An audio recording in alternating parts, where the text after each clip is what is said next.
Hi, I'm Charlene Margot, co-founder of nonprofit The Parent Venture, and we are absolutely honored and delighted to have with us tonight Dr. Bonnie Maldonado from Stanford, who will be talking about the science of prevention, promoting healthy practices in youth and families. Take it away, Bonnie. Well, thank you so much, Charlene, and thanks to all of you for being here today. I'm an infectious disease doctor and a pediatrician, so my focus is primarily on vaccines. I'm apologizing up front because I have a little bit of a cold, I may have to take a sip of my drink here every once in a while because I have a scratchy throat. And of course, it started just as soon as my discussion does. I am going to focus. I'm going to talk a little bit about general health issues for children, but I really want to spend most of the time talking about vaccines because that's an area that I think has gotten a lot of attention lately. And I know for all of you who deal with young children, these are very important topics.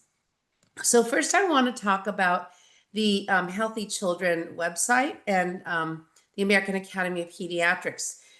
There is so much to cover here that I really don't have time, even in this whole session, to really cover all of the topics that it takes to really deal with healthy children in the United States.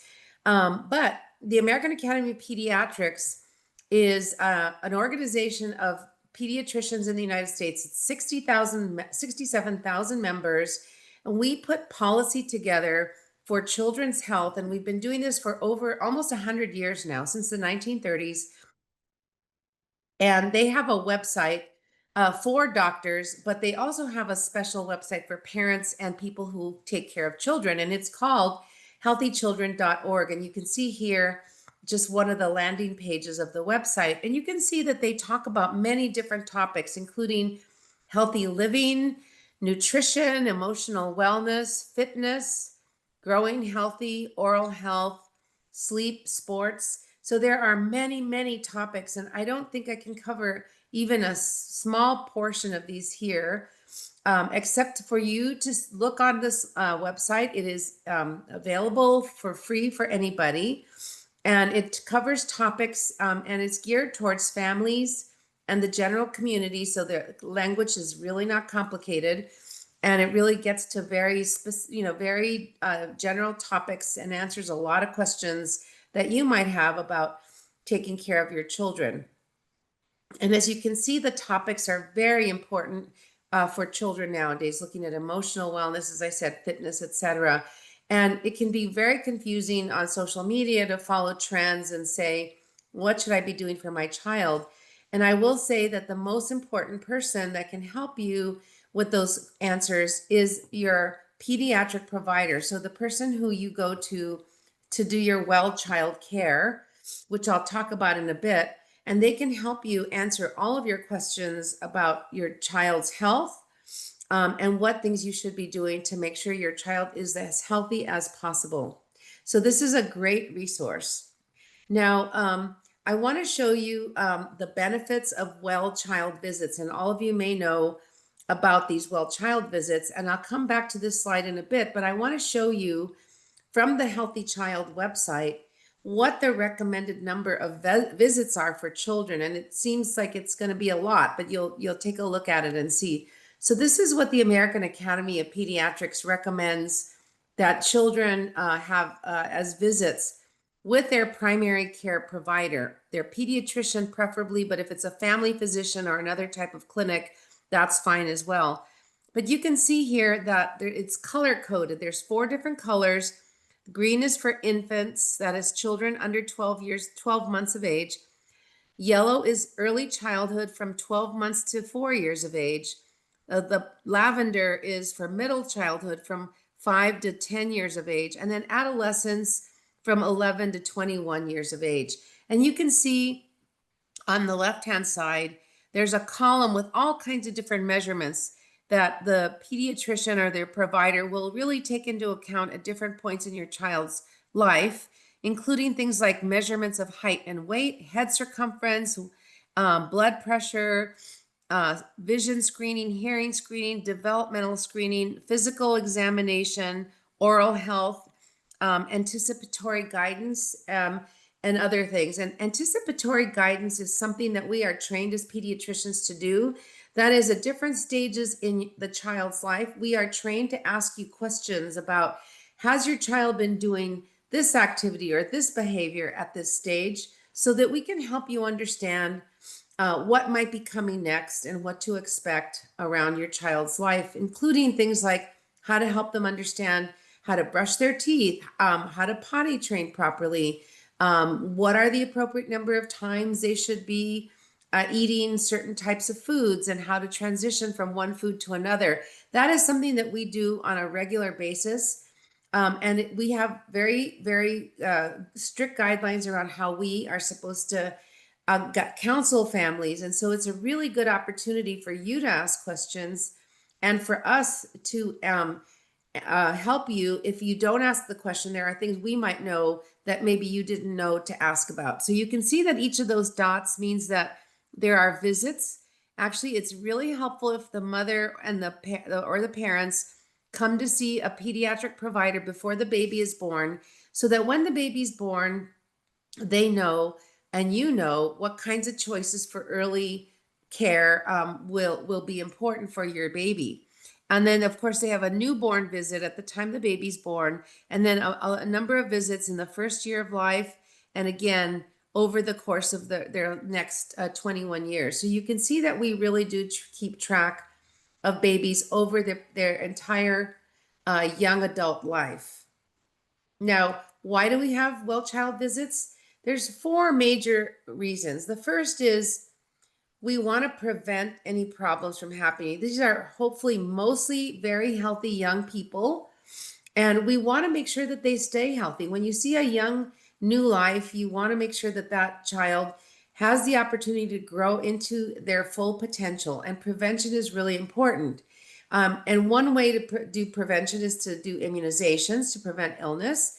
But there are other things as well: nutrition and safety in the home, safety at school, behavioral and developmental issues. Those are all we can all listen and understand what is normal behavior. And rarely, if we find abnormal or not normal behaviors, we can then help with the guidance around that. And so most children, again, are going to be very healthy, but it always helps to get tips from your pediatrician about how to keep them healthy. We also like to track growth and development. So when you come and see your doctor will ask you questions and will examine your baby to understand whether they're growing and developing normally. Children have a very wide range of behaviors, and especially in the first 5 years of life, children may not grow and develop the same as another child. So it's tempting to compare your child to somebody else's child, but everybody grows at their own pace, and a pediatrician can really help you understand that. It's also a time to raise any concerns that you might have about your baby's behavior, such as sleeping, eating, getting along with other family members. And if you write your questions down before the visit, you can ask them, and your pediatrician will help you understand the answers to those. And then finally, it's really important to understand that pediatricians are trained to be a team member with your family. So pediatricians think about the child and the parent and them as a really strong team, including the people who work in their office. And this a team approach is really, really helpful as your child grows up. So let's talk about vaccines now that I've really given you a general overview, because these are the things that probably are most involved and predictable about your child visits. So why are vaccines important? Well, vaccines protect against serious diseases like the measles that we've been hearing about, influenza, COVID-19, things like pertussis, pneumonia, meningitis, all kinds of infections that I, as a doctor, used to see in my practice and in the hospital almost every day. And now we just don't see very many of those diseases because of vaccines. So these vaccines really reduce the risk of serious complications from diseases like being hospitalized for not only babies, but young children, older children, and even pregnant women. And they also help protect the community, because if you get sick and your baby gets sick, then those diseases can be spread around the community. Now, how vaccines work basically is they generally require an injection of a very, very well studied and safe and highly purified product, usually a protein, but not always a protein, but usually that actually is injected into the muscles, and your immune cells in your body recognize that as a foreign substance, and they come in and they attack that protein or that vaccine product, and they develop immunity to it. They recognize it and they fight it off. And what happens then is those immune cells then hide in your body, and they stay dormant for many, many years. They can last for 50 or 60 years or more, so that when you see the real disease, the disease that the vaccine is supposed to protect you against, those immune cells wake up and they come and they stop the infection. And they might not stop the infection entirely, so the child may get sick still, but the illness may be without symptoms, or it may be very mild, but they do prevent hospitalizations and more serious complications. So now your baby is protected for almost their entire lifetime against these diseases. And again, I personally have seen very few of these vaccine preventable diseases in my last years of practice, because the vaccines have really taken them away. So in the United States, I'm going to talk about how vaccines are reviewed, because people have questions about how are vaccines made and how do they come to our pediatric office. Well, first of all, researchers and scientists in universities and colleges and people who work in vaccine companies work to develop these vaccines, and they generally spend many, many years, between 5 and 10 years or more, to develop vaccines in test tubes and laboratories before they are tested in humans. And when they're tested in humans, they are tested in hundreds, if not thousands, of people before they are actually released for use.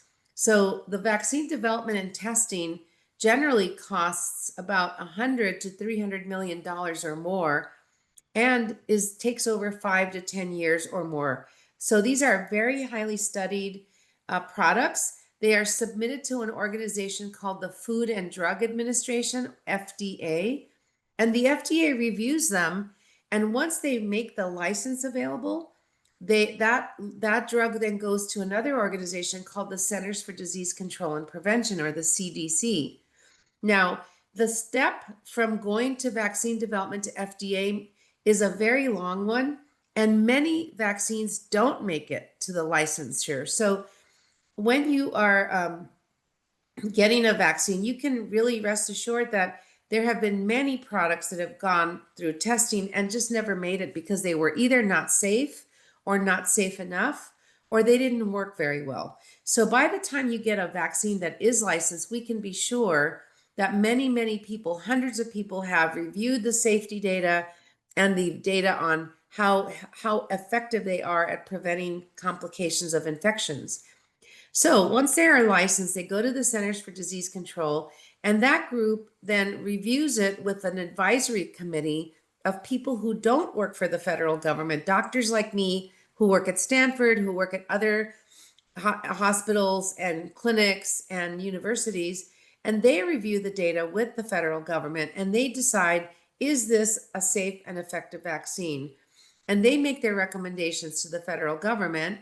And at that point, then, if the advisory group and the CDC agree that it's a safe and effective vaccine, then it gets licensed and published for all the doctors in the U.S. to understand what is coming. And we spend a lot of time teaching people about how to use these vaccines.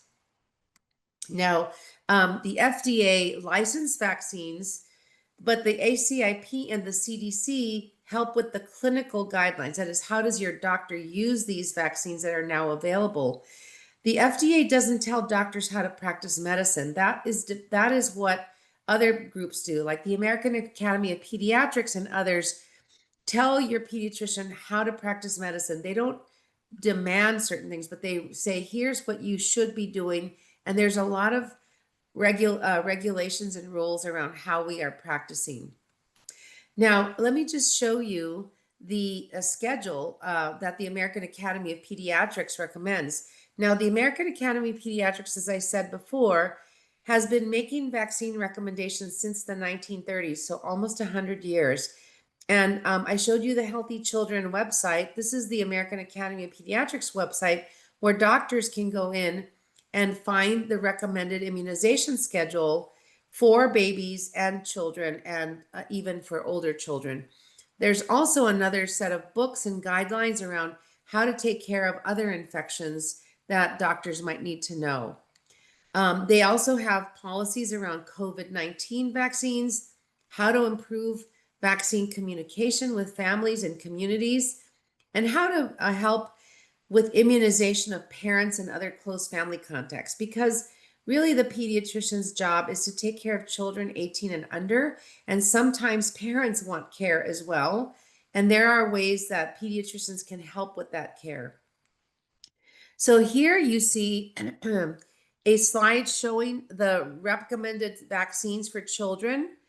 And this is a bit complicated for people who aren't familiar with it, but our pediatric doctors are very familiar with this schedule. So what you can see here is on the top, it's the age of the child from birth until adolescence. And then in the column on the left, you see all of the different diseases that we're protecting the child against. And I can tell you that I have seen almost every one of these diseases in the 30 plus years that I've been practicing medicine. In fact, I've seen some of these very, very frequently.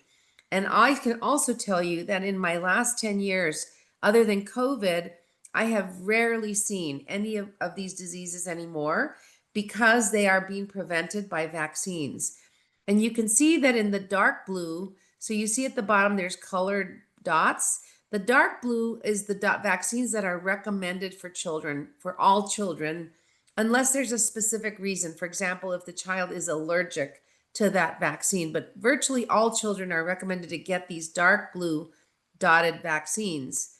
And then these purple ones, these light purple ones, are recommended for catch-up vaccination. That is, if your child misses their normal vaccine date, here's when they can catch up with those vaccines.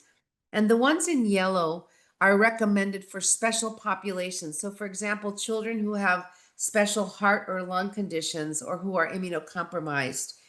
And then finally, there are vaccine recommendations for people who don't need the vaccine necessarily, or not everyone needs it, but it could be helpful in certain situations. And so this is where your pediatrician can help you with this. And you can see that in the first year of life here, all this part here at the beginning, the child is going to get a fair number of vaccines, but mostly they're in combination. So you are not going to, you frequently get 3, 4, 5 vaccines in one shot. And the reason that we do that now is because it's much safer and easier to give a shot that contains 5 or 6 vaccines in one, rather than having to get 5 or 6 shots. And these have been tested. And again, as I said, they're extremely safe. This is a very similar slide. This is the immunization schedule for children that is recommended by the CDC, which is the federal government. Their recommendations are a little bit different from the American Academy of Pediatrics. I personally endorse the American Academy of Pediatrics schedule, but like I said, they're not very different at this time. So while we have a few minutes, I want to talk a little bit about RSV and influenza, because we are right now in respiratory virus season, and I want you to hear about the viruses, just 2 of the viruses that we are seeing right now in the community. So the first one I want to talk about is a virus that, as a pediatrician, I learned about from my very early days as a young medical student. This is a very, very common virus called RSV, or respiratory syncytial virus. And this is a virus that most of us as pediatricians know about because everybody gets this infection. It's like a cold virus, except that in young babies, especially babies under 2 years of age, this virus can clog up the breathing tubes, the airways, because they're very small breathing tubes and airways, and it can clog them up, and actually the baby will have a very hard time breathing. So it turns out that RSV is the #1 cause of hospitalization of young children in the United States. It costs, it actually affects about 2% of babies every year in the United States. So that is 2 out of every 100 babies in this country will be hospitalized for RSV every single year, because this virus is so common and it spreads to everybody. And young babies' airways are so small that when they get plugged up with this virus inflammation or swelling, they have a hard time. They can have a hard time breathing. And and so the other problem with this virus is that 80%, 8 out of 10 of the babies who are hospitalized are completely healthy babies. That is, they don't have heart disease or lung disease or other problems. These are healthy, normal babies. And so we cannot tell which baby is at risk for being hospitalized with this infection. And because of that, we have recommendations to prevent RSV in babies. There are 2 ways to prevent that. One is a vaccine that can be given to the pregnant mother before the baby's born. When you give the vaccine to the pregnant mother in the last trimester, the last part of the pregnancy, the mother makes immunity to that virus, and that immunity passes the placenta into the baby, and that protects the baby up until they're about 6 months of age, which is the highest risk time for the baby to get really sick. So that's a great way to protect the baby. The other is antibodies, which are immune proteins that are made when you are injected with a vaccine, for example, or where you are infected. Your body makes these immune proteins called antibodies. And what we do is over years, the different vaccine manufacturers have made purified antibodies to this particular virus, and they actually give them as an injection to the baby at the time, right after the baby's born, within the first 24 hours of life. These are extremely safe injections. They have been done for many, many years.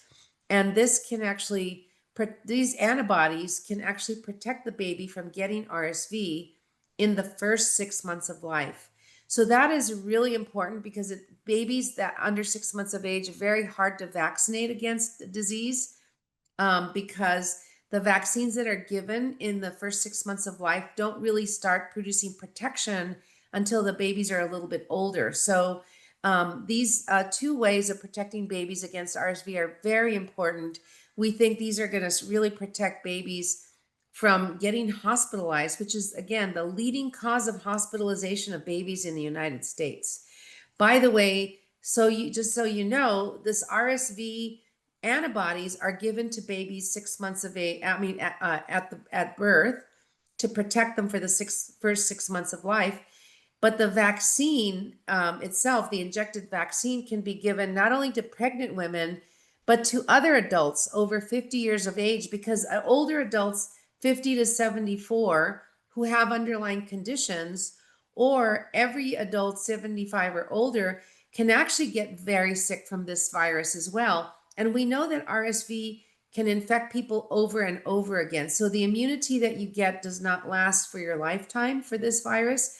So adults over 50 and especially those over 75 are urged to get this vaccine for themselves as well, because it can also cause serious complications and hospitalization in that group. Now, I'll just skip these slides here, because I want to talk about, in the last few minutes here, I want to talk about the US CDC recommendations for influenza or the flu. And we also know that every single year we're going to have influenza in the United States. It comes every year. In the US, influenza tends to happen between December and April. Sometimes it can come a little bit earlier, but generally it starts here in the West Coast around December, and it ends generally about April. And there are very good vaccines that are available every single year for flu. And it is recommended by the American Academy of Pediatrics, as well as by the Centers for Disease Control, that everybody 6 months of age and older, with rare exceptions, should get a flu vaccine every single year. Unfortunately, the flu vaccine does not protect you for more than a year, so you need to get a new vaccine every year if you want to be protected from the flu that comes through during the winter time.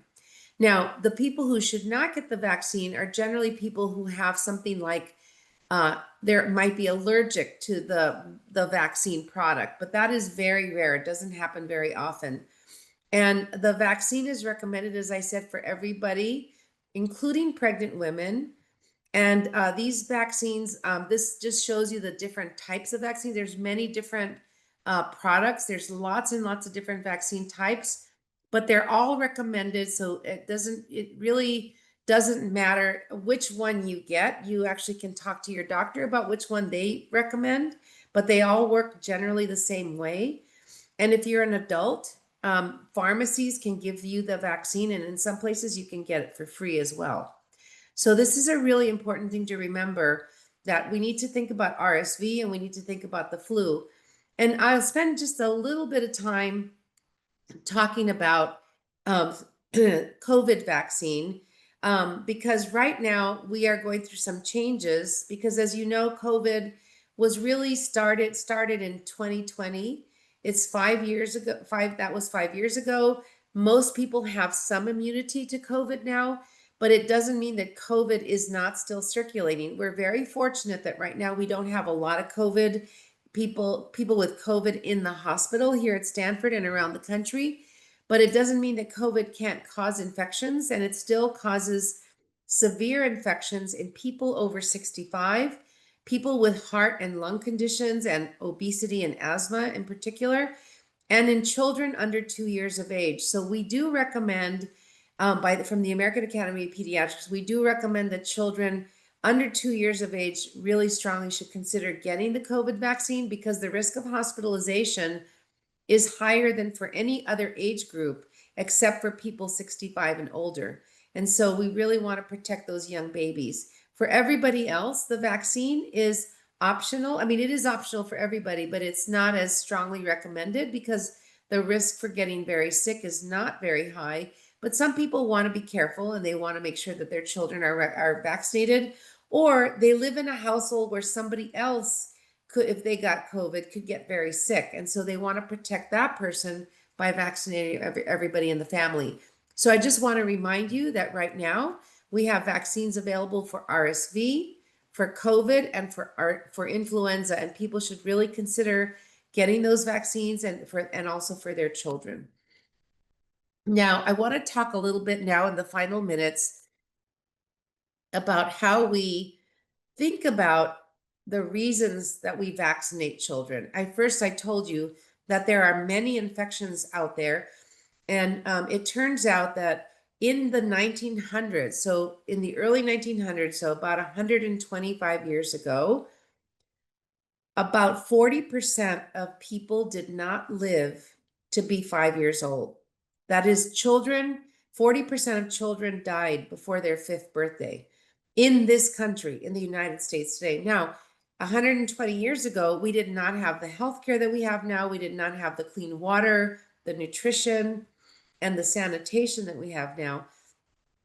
But still, we had a lot of these infectious diseases. And in fact, most of the children who died in the first 5 years of life in the 1900s died from pneumonia, tuberculosis, and diarrhea. Now, fortunately, tuberculosis is not very common in the US anymore, and we still have pneumonia, but not as frequently. And fortunately, children don't die of diarrhea in this country anymore, very rarely do. But there are still other infections that we see now. And as I mentioned to you, even in the last 20 and 30 years, we were still seeing children get very sick, get hospitalized, have severe complications from different diseases that cause pneumonia, brain infections, and other kinds of infections of different organs in children and adults. And so it's still important to remember that vaccines still save lives. We estimate that about 30,000 children every year in the United States are saved because we use vaccines that we did not have available maybe 50 or 60 years ago. And we know that around the world, about 3 to 4 million children every year are saved because of vaccines that are used in countries all around the world. So I'm going to skip this slide for a bit, but I want to focus now on these final points about why we give immunizations to children and how they are given. Why are they given in the schedule that they are? And I'm going to go through each of these 6 points. The first is that the immunization schedules, think about the ideal time to give the vaccine. The vaccine is thought to be and studied so that we know it is safe and effective at the recommended age. So if a vaccine is supposed to be given at 2, 4, and 6 months of age, or at 12 to 15 months of age, we know that it is safe and that it works at that age. The way we study these vaccines, they are the age and the timing is based on how the infant immune system responds to the vaccine at each of those ages. And it is also based on the likelihood that the baby will be exposed to a particular disease. So, for example, some diseases children are not exposed to until they're older. Those vaccines can be wait until the child is older. Some diseases, like for example RSV, we know the baby can be exposed as early as birth and early after birth, or the first weeks of life, and so we recommend protection much earlier. So we know that the current vaccine schedule is given to make sure that the ideal timing is available for protecting the baby. We also know that these vaccines are given at a time when they can prevent complications. If you delay the vaccines, you can leave your baby vulnerable to diseases when they are most likely to have severe complications. We know that young infants are at the highest risk of severe disease complications for many reasons. The first is they're brand new to the world. They haven't seen a lot of these diseases yet. They haven't had a chance to develop immunity, and their immune systems are not fully developed yet. So the vaccines help them along so that they can survive these diseases that they might see in their community. Whooping cough, for example, is a disease that we still see, and in adults, adults can get whooping cough, but they don't even know they have it because all they get is a cough. That's why it's called whooping cough. But young babies, especially those under a year of age, I've seen many of these babies. They wind up in the hospital, sometimes on ventilators, sometimes on other kinds of oxygen, because the whooping cough bacteria clogs up their airways and they can't breathe very well on their own. And so that's why these vaccines are important for these young babies, to prevent these complications.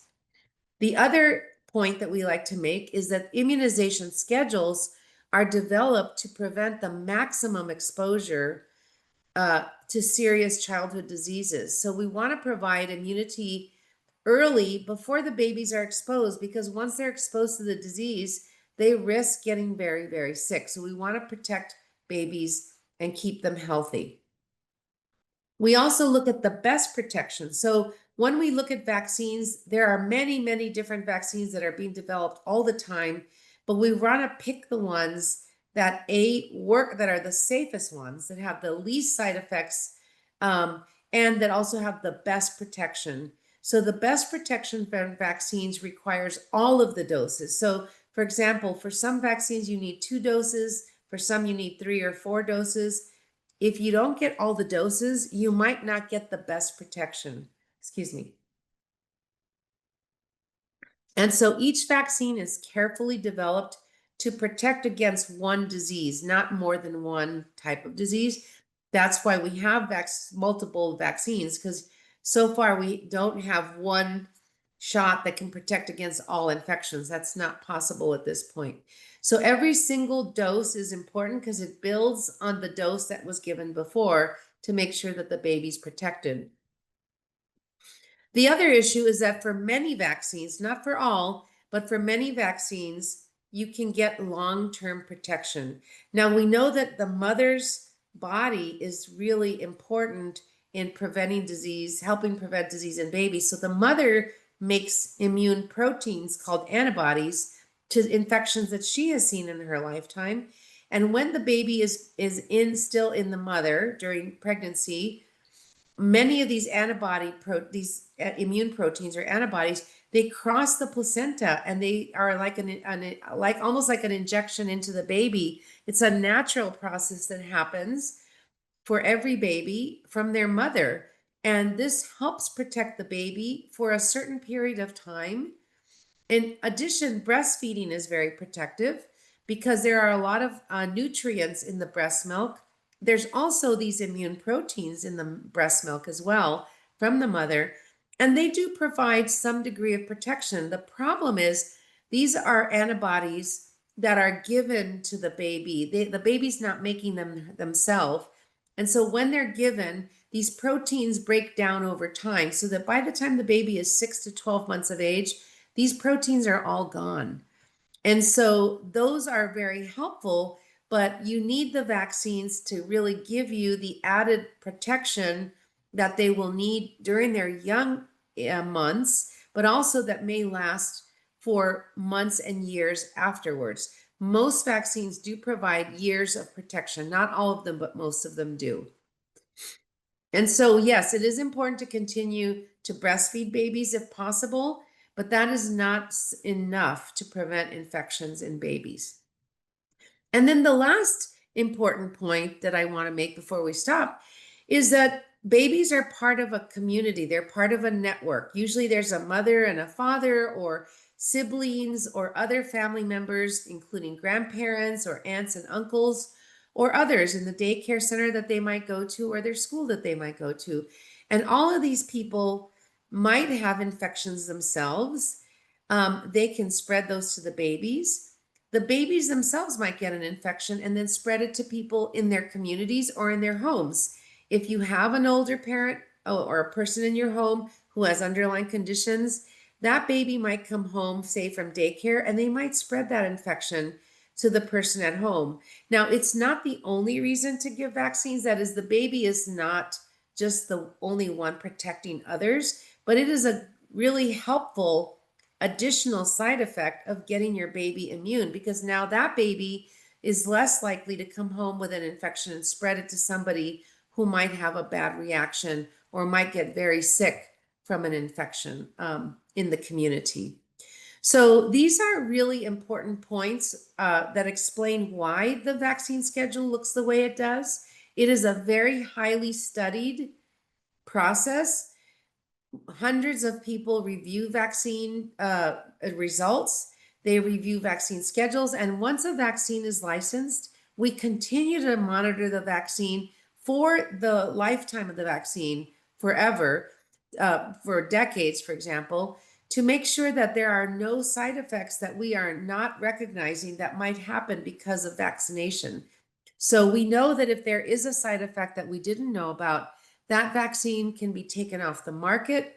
It can maybe not be recommended anymore or recommended only for certain situations. So we're very, very careful about the vaccine system.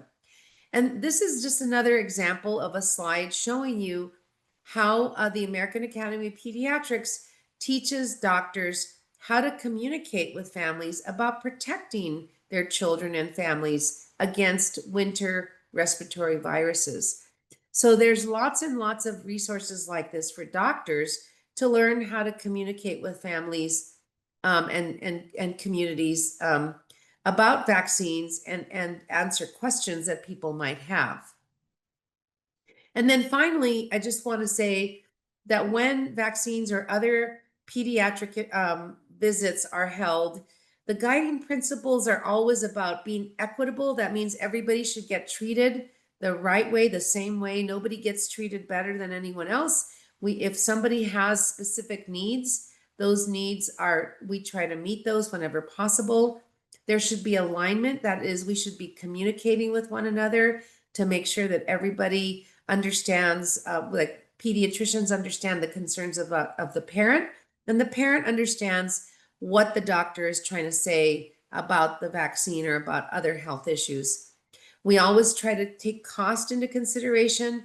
That is, if you have insurance, that's great. We can use that insurance. But if somebody doesn't have insurance, there are programs available, such as Medi-Cal or other programs that can help with the cost of care of your baby. And then we also use science and evidence. So everything that we do is based in some part on scientific data that we have learned about recently or in many years gone by. So we are constantly learning new things in science about our bodies and our health. And your pediatrician will be kept up to date on all of that so they can bring that information to you when you come to visit them. And so I'd like to thank you for your attention. And I think we have some time for questions. Well, thank you so much, Dr. Bonnie Maldonado, for that really incredible update on preventive health and vaccinations and why all of this is so important for our kids' health. We have some questions for you, and so let's just kind of have at it. The first one is Dr. Maldonado. No surprise to you. Many parents are overwhelmed today. There's so much information online about health, preventive health, all of this stuff. Where would you send parents for the most science-based, reliable sources on guidance for prevention and wellness? Well, I don't have a lot of social media presence myself. My kids do, but I don't so much. But I do see some things that show up on social media, and there's just the world's information is in your hands now, and it can be like a tidal wave of information. I totally get that. Sometimes I feel that way myself about things that aren't related to my field, so I can understand. But I will tell you that it is interesting to listen to influencers and you can hear what they have to say, but that doesn't make them experts in your baby, in health, in medicine, and in science. They may tell you, oh, I took this pill or I took this vitamin or this supplement and it made me feel better. Well, that's one person, one experience. When we look at the data as pediatricians and scientists, we're looking at hundreds, if not thousands of people. We look at the data and we examine it and we publish papers and that we show to each other.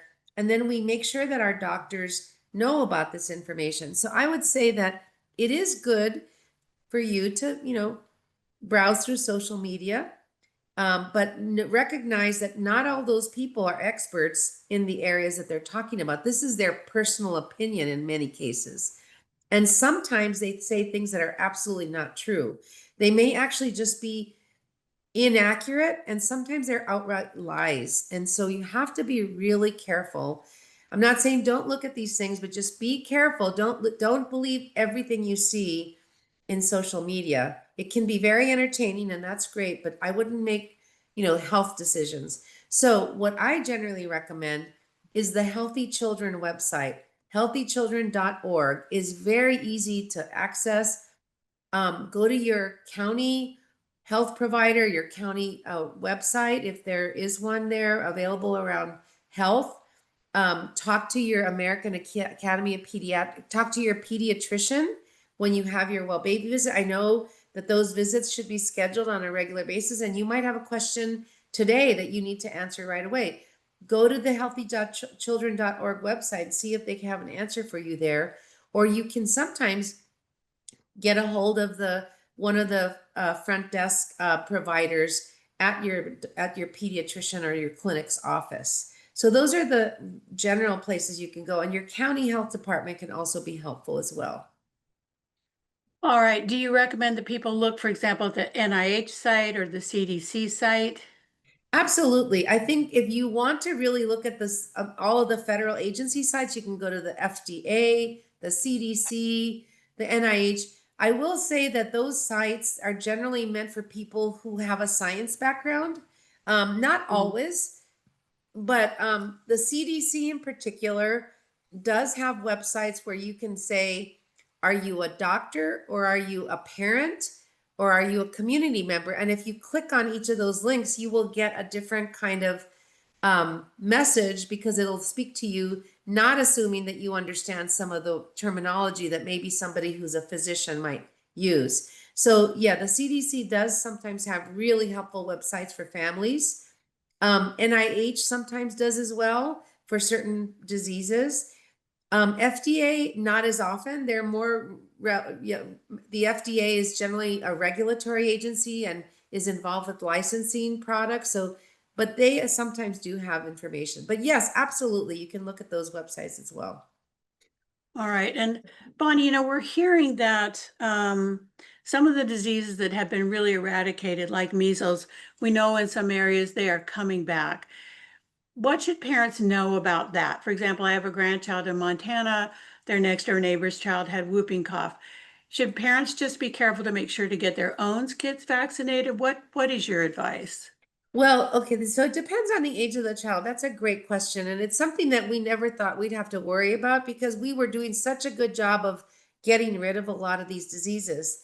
However, I'll give you the two examples you brought up. Measles is, as far as we know, one of the, if not the most infectious disease we know. So it's kind of like that canary in a coal mine. If you see measles, it is one of the most infectious diseases. So it's going to be the one that shows up first. And that just tells you that we're not vaccinating our kids in the communities at a high level, because if the vaccination levels were high enough, we wouldn't be seeing measles cases. Measles is entirely 100% preventable if the child was vaccinated and got at least 2 doses of measles vaccine. So if every child in this country had 2 doses of measles, if every child in the world, even like one generation of kids, we would have no more measles disease, because that is one disease that only exists in humans. And so if we got rid of measles in circulation in the US and the rest of the world, it would basically disappear. Now, what we can't make it disappear yet, but we can control it. So by vaccinating enough people in your community, you can actually prevent yourself from getting infected, as well as your neighbors and the kids in your school or your daycare. Now, for pertussis, unfortunately, the vaccine is very good, but it's not perfect. It's only about 70% effective. So you can see breakthrough disease, especially in low vaccinated populations. You see pertussis. And we also know that the immunity in adults wears off over time, which is why we give healthcare workers another dose as they get older. And that's why we're very careful about babies that are born. We recommend that the mother, if we know there's pertussis in your community, we recommend that pregnant women, and this is true for any time, pregnant women should get a dose of pertussis vaccine while they're pregnant, so that they can protect their baby when their baby is born. Because if a baby gets pertussis, believe me, I've seen probably dozens, if not more, babies who have pertussis in the hospital on ventilators or on oxygen. And it can take weeks or months to get them out of the hospital because their airways are just clogged up with mucus and they can't breathe very well. So you really want to protect those young babies. And it's very important for pregnant women to get vaccinated, because pertussis can circulate or be around any time of the year. It tends to happen more in spring and summer, but it can happen any time of the year. And so, yes, it is important to know what is circulating in your community. You can find out from your daycare. If you go to your child goes to daycare, they should be letting you know if somebody had a disease like, say, strep throat or pertussis or something else. And that's the place that you will find out. All right, thank you for that. That makes sense. I have a newborn grandchild who is a preemie, and I know her mom is trying to get that baby vaccinated on a slightly modified schedule. Yeah, yeah. Sometimes you can, we generally try not to do modified schedules, but sometimes if you're concerned, there can be ways to do that. So absolutely. I think, knowing what's going around, and this is where, again, prenatal visits can be really helpful, because we try to protect those young babies. And with the low vaccination rates in the country, I didn't have time to talk about it today, but our vaccination rates are going down in the United States. They're not terrible yet, but they are dropping. Our overall vaccination rates are about 92%. We would like to see them at about 95% or higher. But even that 3% drop means that that's a lot of children who are not protected and can spread disease to other people as well. And so we really do think that the pregnancy visit is a really important time, so that the mother can get flu vaccine, pertussis vaccine, and COVID vaccine, and RSV. I know it sounds like a lot, but it really does protect that baby in the first several months of life. Okay, got it. One of our attendees is asking, can you get whooping cough twice? Oh, you can get it a lot of times. Unfortunately, pertussis is a bacterial infection, Oh, and that bacteria can infect you in the nose and throat. You might not even know you're infected. Many people get infected and don't really have symptoms because you may have had immunity before. But you can then spread it to other people, and then they might get infected. And most people don't have very severe symptoms, but some people can get a cold-like syndrome. And the immunity from getting infected from pertussis is not lifelong. You can get it over and over, not very often, but you can get it, every few years if you were exposed. And the problem is most people don't know they're infected with pertussis, and most people with so if and the most adults will have is maybe a cough that lasts more than a few weeks. That may be pertussis. And while you're coughing, you're spraying that bacteria into other people's faces. Now, for most of us, it's just an annoying problem. But if you're a very young baby, that bacteria actually causes a lot of swelling of the airways. And it's not even the cough that's the problem. The babies can't really breathe very well. So you can get pertussis, and that is also why people recommend getting the booster, the Tdap booster when somebody's an adolescent to give you an additional booster later in life. And that's why we as healthcare workers get a booster in the hospital, because we as doctors and nurses and others don't want to be spreading diseases that we don't know we're carrying. You're on mute, sorry. oops. Thank you, Dr. Maldonado, for that.